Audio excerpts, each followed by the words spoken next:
어머니, 저 왔어요. 현관문이 열리며 30대 중반의 아들 민호가 들어섰습니다. 아이고, 우리 아들 왔네. 얼굴이 왜 그래? 회사에서 무슨 일 있었어?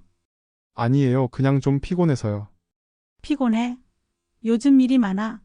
아니면 김 부장이랑 또 뭐 있었어? 지난번에도 그 사람 때문에 스트레스 받는다며. 회사 옮기는 건 어떨까? 내 친구 아들이 다니는 회사가 사람 구한다던데. 민호의 표정이 순간 굳어졌습니다. 그는 한숨을 내쉬며 저 좀 쉬었다 갈게요. 라고 말하고는 옛 자기 방으로 들어가 버렸습니다. 여러분, 이런 상황 한 번쯤 겪어보셨을 겁니다. 자녀가 어두운 표정으로 집에 왔을 때 걱정되는 마음에 이것저것 물어보려 했던 적 말입니다.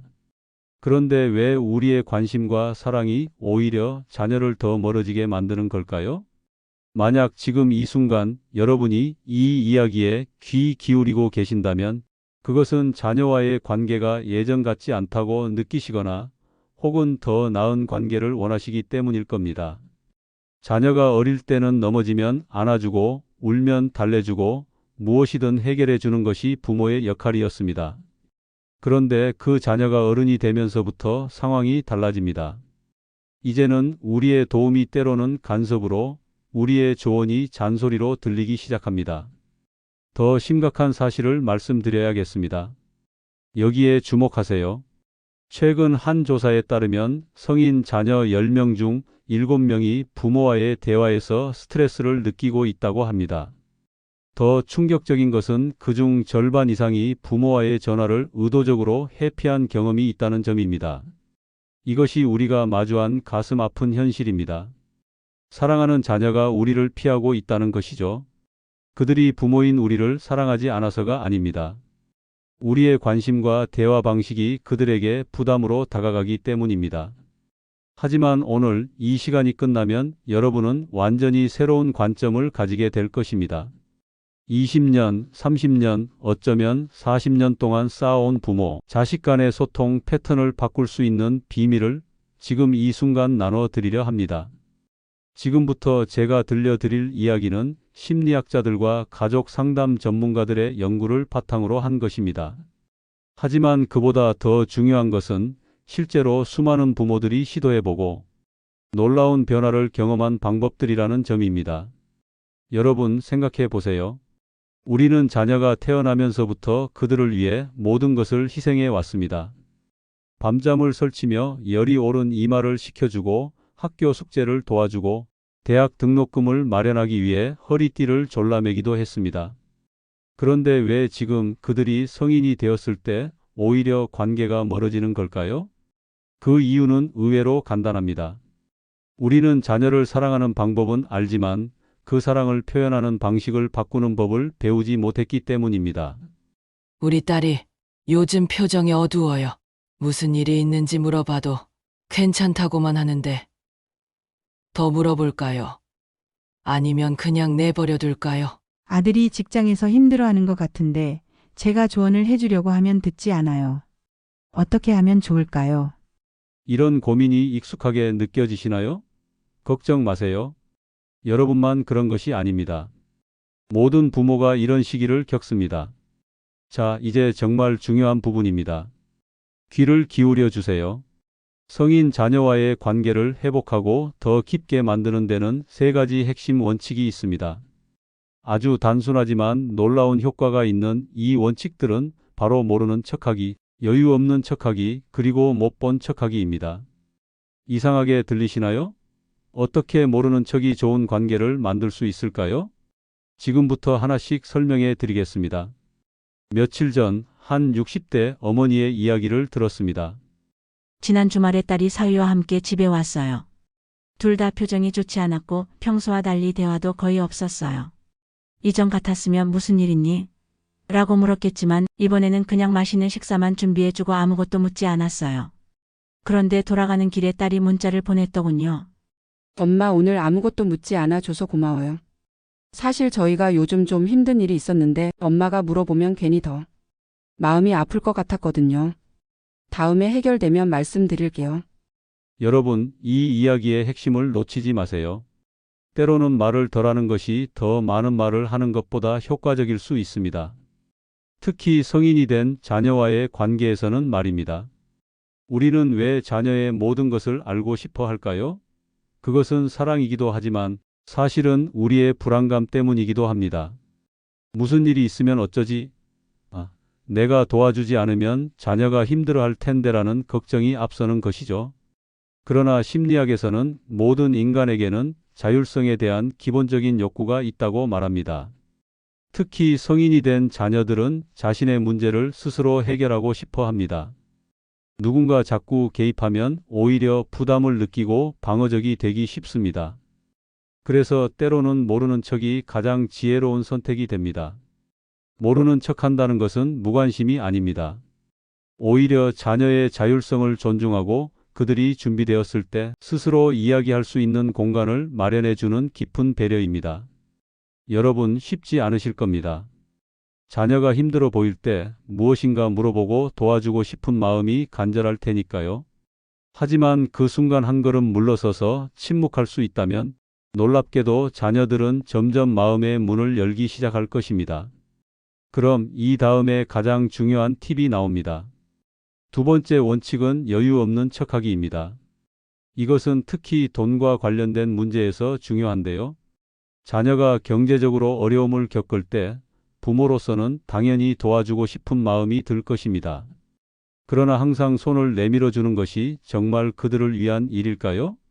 50대 후반의 한 아버지가 이런 이야기를 했습니다. 아들이 전화해서 이사 비용이 부족하다고 했어요. 예전 같았으면 바로 통장에 돈을 보냈겠지만 이번에는 아빠도 요즘 은퇴 준비하느라 빠듯하다고 말했죠. 처음엔 아들이 서운해하는 것 같았어요. 그런데 일주일 후 아들이 다시 전화해서 친구에게 빌리고 추가 알바를 해서 해결했다고 하더군요. 그리고 덧붙이길 아빠 처음으로 완전히 내 힘으로 큰 문제를 해결했어요. 너무 뿌듯해요 라고 했습니다. 여러분, 이것이 바로 우리가 자녀에게 줄 수 있는 가장 소중한 선물 중 하나입니다.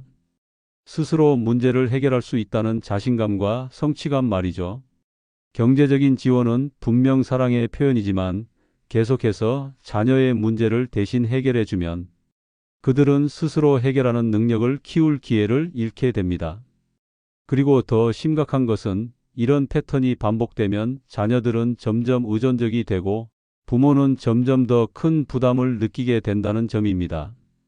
물론 여유 없는 척하기가 모든 경제적 지원을 끊으라는 뜻은 아닙니다. 정말 위급한 상황이나 건강 문제, 교육과 같은 중요한 투자에는 도움을 줄 수도 있습니다. 하지만 일상적인 문제에서는 때로 한 발 물러서서 그들이 스스로의 힘으로 해결할 수 있게 하는 것이 진정한 사랑의 표현일 수 있습니다.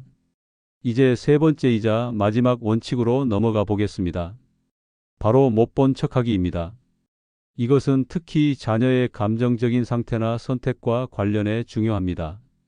자녀가 슬픔이나 분노, 실망과 같은 강한 감정을 표현할 때 부모로서는 즉시 개입해 위로하거나 해결책을 제시하고 싶은 충동이 들 것입니다. 하지만 때로는 그 감정을 그대로 인정하고 받아들이는 것이 더 필요할 때가 있습니다. 어느 60대 어머니의 경험담을 들려드리겠습니다. 며칠 전 딸이 눈이 붓고 화장기 없는 얼굴로 집에 왔어요.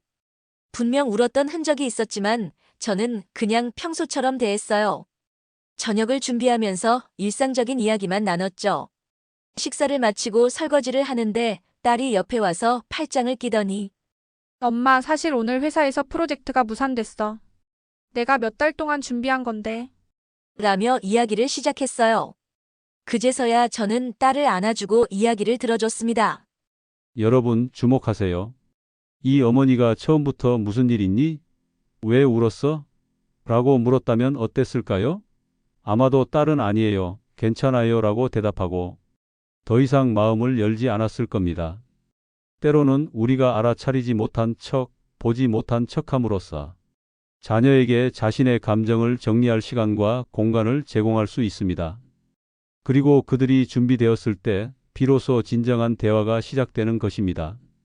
이 세 가지 원칙, 모르는 척하기, 여유 없는 척하기, 못 본 척하기는 결코 무관심이나 방관이 아닙니다.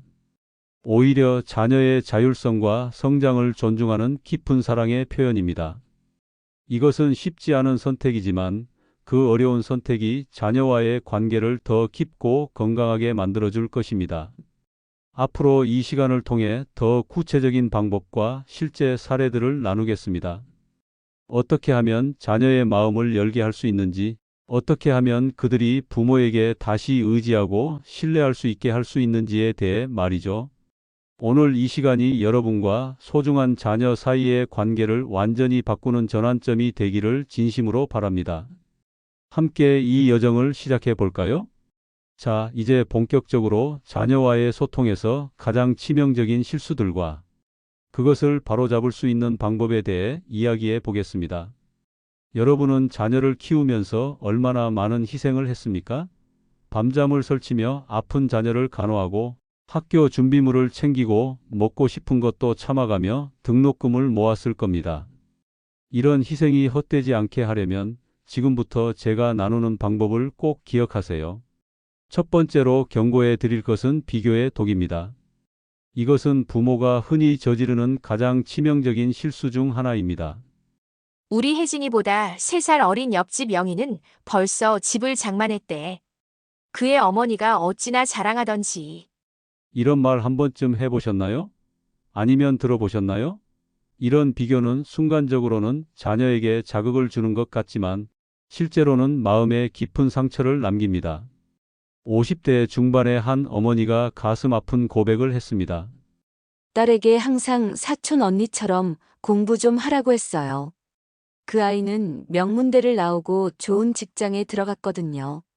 그런데 어느 날 딸이 술을 잔뜩 마시고 와서 폭발했어요. 엄마는 내가 뭘 해도 만족 못하지. 난 언제나 부족한 딸이야. 그날 처음 알았어요. 제 말이 딸에게 얼마나 큰 상처가 되었는지. 비교는 절대로 동기부여가 되지 않습니다. 오히려 나는 언제나 부족한 사람이라는 자기 인식을 심어주고 자존감을 심각하게 훼손합니다. 심리학자들에 따르면 부모로부터의 비교는 일생 동안 자녀의 마음에 지워지지 않는 흔적을 남긴다고 합니다. 그런데 여기서 충격적인 사실은 자녀가 이미 다 알고 있다는 점입니다. 우리가 굳이 말하지 않아도 그들은 친구가 더 성공했다는 것, 동창이 더 빨리 승진했다는 것을 잘 알고 있습니다. 소셜미디어와 지인들의 소식을 통해 이미 끊임없는 비교의 압박 속에 살고 있는데 가장 안전해야 할 가정에서조차 비교당한다면 어떤 기분이겠습니까? 그럼 비교 대신 무엇을 해야 할까요? 그 대안은 바로 인정입니다. 내가 지금 가는 길이 남들과 달라도 괜찮아. 너의 속도대로 가면 돼. 결과보다 내가 노력하는 과정이 정말 자랑스러워. 실패해도 괜찮아. 그 경험이 너를 더 강하게 만들 거야. 이런 말들이 자녀의 자신감을 키우고 부모와의 관계를 더 깊게 만듭니다. 비교는 자녀를 움츠러들게 하지만 인정은 날개를 달아줍니다. 두 번째로 피해야 할 함정은 강요된 조언입니다. 여러분은 자녀가 고민을 털어놓을 때 어떻게 반응하시나요? 대부분의 부모는 즉시 해결책을 제시하려 합니다. 하지만 이것이 오히려 대화의 문을 닫아버리는 결과를 낳습니다. 70대 초반의 한 아버지가 뼈아픈 후회를 털어놓았습니다. 아들이 직장에서 갈등이 있다고 이야기할 때마다 내 경험을 바탕으로 조언했어요. 이렇게 해라, 저렇게 해라.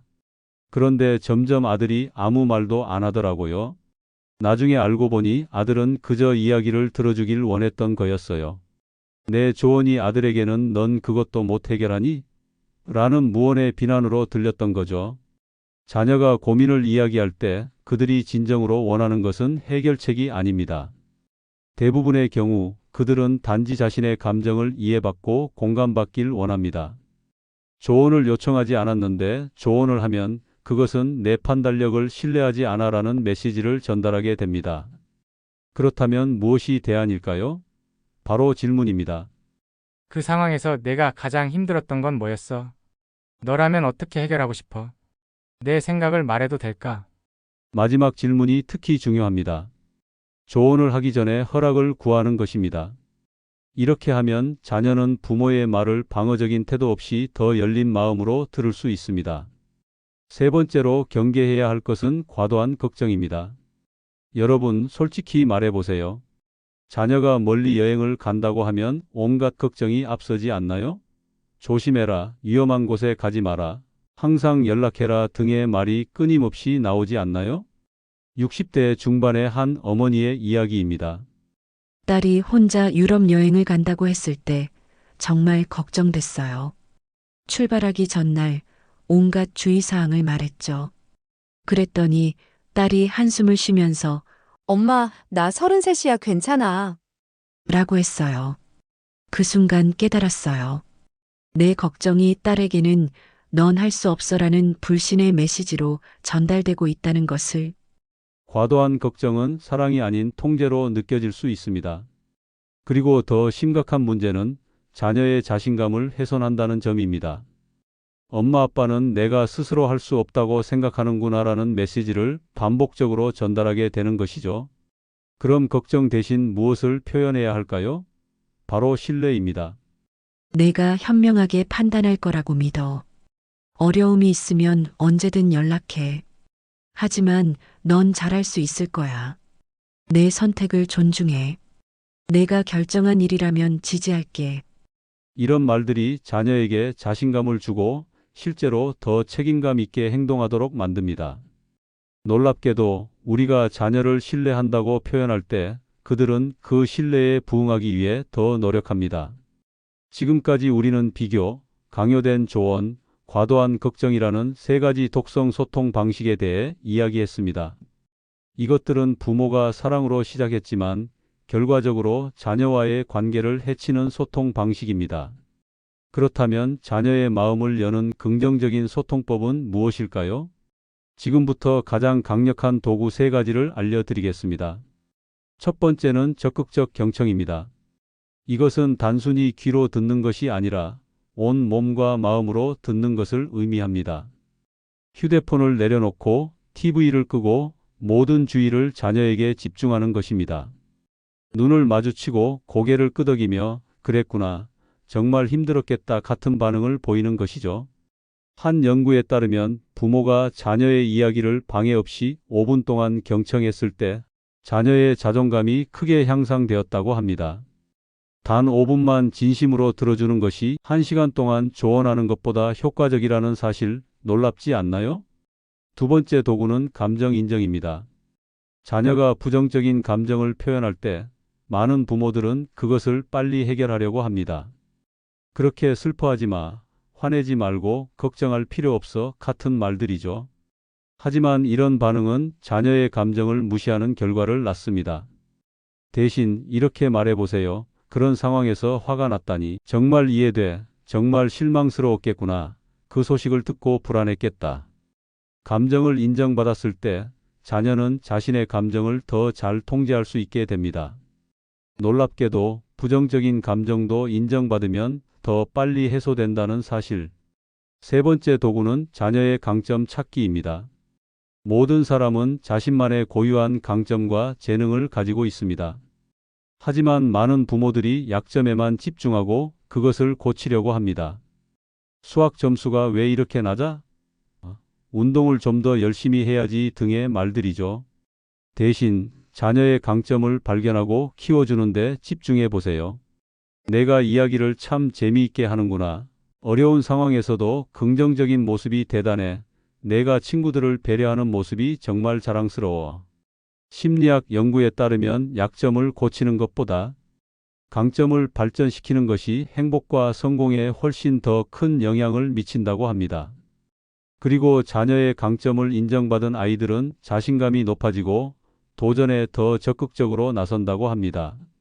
여러분, 지금까지 말씀드린 내용이 단순히 이론에 그치지 않길 바랍니다. 오늘 당장 자녀에게 전화를 걸거나 만났을 때 한 가지라도 시도해 보세요. 비교 대신 인정을, 조언 대신 질문을, 걱정 대신 신뢰를 표현해 보세요. 그리고 적극적으로 경청하고 감정을 인정하고 강점을 발견해 보세요. 지금까지 자녀와의 관계를 변화시킬 여러 방법들을 살펴봤습니다. 그런데 이 모든 것의 핵심에는 무엇이 있을까요? 바로 자녀를 한 인격체로 존중하는 마음입니다. 정말 가슴 아픈 이야기 하나를 들려드리겠습니다. 80세의 한 어머니가 병상에 누워 마지막 숨을 몰아쉬고 있었습니다. 50대 중반의 아들이 병상을 지키고 있었지만 어머니는 계속 다른 아들의 이름을 부르며 애타게 찾았습니다. 그 아들은 20년 전 어머니와의 큰 다툼 후 연락을 끊고 살았습니다. 결국 어머니는 그 아들을 만나지 못한 채 눈을 감았습니다. 여러분, 인생의 마지막 순간에 우리가 진정으로 원하는 것은 무엇일까요? 화려한 장례식이나 거창한 묘비명이 아닙니다. 사랑하는 사람들과의 평화로운 관계, 특히 자녀와의 따뜻한 유대감입니다. 이것이 우리가 지금 당장 자녀와의 관계를 개선해야 하는 절박한 이유입니다. 오늘 우리가 배운 모든 방법들은 하루아침에 완벽하게 실천하기 어려울 수 있습니다. 오랜 습관을 바꾸는 것은 결코 쉽지 않으니까요. 하지만 오늘부터 단 한 가지만 실천해 보세요. 예를 들어, 다음에 자녀가 전화했을 때, 조언하기 전에 내 생각을 말해도 될까? 라고 물어보는 것처럼 말이죠. 작은 변화가 만드는 놀라운 효과를 여러분도 곧 경험하게 될 것입니다. 한 70대 어머니는 이렇게 말했습니다. 단지 내 말버릇 하나를 바꿨을 뿐인데 아들이 몇 년 만에 처음으로 자신의 고민을 털어놓더라고요. 너무 감동적인 순간이었어요. 여러분, 사랑은 표현하지 않으면 전달되지 않습니다. 그리고 사랑의 표현 방식은 자녀의 나이에 따라 달라져야 합니다. 어린 자녀에게는 품에 안아주는 사랑이 필요하지만 성인 자녀에게는 독립성을 인정해주는 사랑이 필요합니다. 기억하세요. 자녀가 정말 원하는 것은 여러분의 돈이나 지식이 아닙니다. 그들이 진정으로 갈망하는 것은 있는 그대로의 자신을 인정하고 존중해주는 여러분의 태도입니다. 비록 그들이 표현하지 않더라도 부모의 인정은 자녀에게 가장 강력한 힘이 됩니다. 어느 60대 어머니의 감동적인 경험담을 들려드리겠습니다. 딸에게 항상 결혼하라고 잔소리했어요. 마흔이 다 되어가는데 혼자 산다고 걱정했거든요. 그런데 어느 날 딸이 울면서 전화해서는 엄마, 나 결혼 못할 것 같아. 자꾸 압박 주지 마. 라고 하더군요. 그때 충격을 받았어요.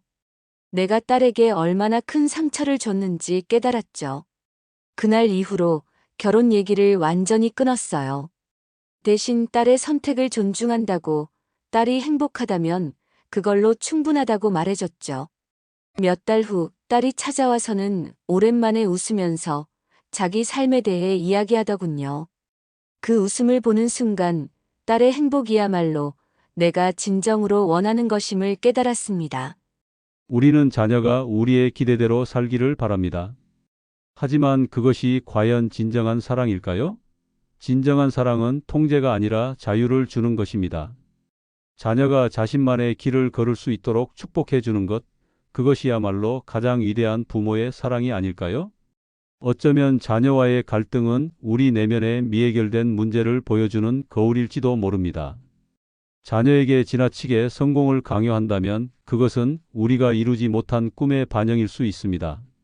우리가 진정으로 자녀를 사랑한다면 그들이 우리의 대리인이 아닌 독립된 한 사람으로 성장할 수 있도록 도와야 합니다. 오늘 여러분과 함께 나눈 이 시간이 단순한 정보 전달을 넘어 여러분의 가정에 실질적인 변화를 가져오길 진심으로 바랍니다. 자녀와의 관계는 인생에서 가장 소중한 보물입니다. 그 관계가 더 깊고 풍요로워질 때 여러분의 노후는 외롭지 않고 따뜻한 추억으로 가득 찰 것입니다. 마지막으로 여러분께 간곡히 부탁드립니다. 오늘 배운 내용 중 단 한 가지라도 실천해 보세요. 그리고 그 변화를 경험하신 후 댓글로 여러분의 이야기를 공유해 주세요. 여러분의 소중한 경험이 다른 부모님들에게 희망과 용기를 줄 수 있습니다. 그리고 이 영상이 도움이 되셨다면 구독과 좋아요 버튼도 꼭 눌러주세요.